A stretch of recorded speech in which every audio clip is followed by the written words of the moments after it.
জ্বালা রে জ্বালা। আর কত জ্বালা দিবি তুই আমাকে, মানে একটা প্রতারণা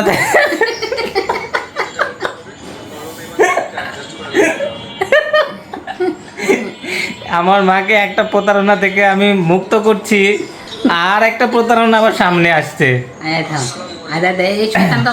ধুর, এখন নতুন প্রতারণার ফাঁদে পড়তে যাচ্ছে আবার, সেটা হচ্ছে কলম প্যাকেজিং। কলম প্যাকেজিং এর প্রতারণা মানে পড়তে যাচ্ছে। সে 320 টাকা দিয়ে ওই কি বলে বুক দিতে হবে, তারপরে বাড়িতে এসে নাকি ওরা প্রোডাক্ট দিয়ে যাবে, তারপরে হচ্ছে যে কলম তৈরি করে সেগুলো আবার কুরিয়ার করে পাঠাতে হবে, তাহলে মাসে 24,000 টাকা বসে বসে নাকি 24,000 টাকা পাওয়া যাবে। এখন কি বলবো এই জ্বালা, কে যে আবার ফেসবুকটা খুলে দিয়েছে আমার মাকে। এই কলম কলম বিজনেস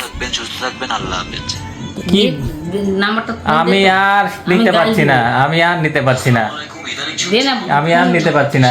আর কত যে প্রতারণা ফাঁদে পা দিতে যাবে, আর কতবার এরকম করে মানুষ মানে সমাধান করবে বলুন তো আপনারা।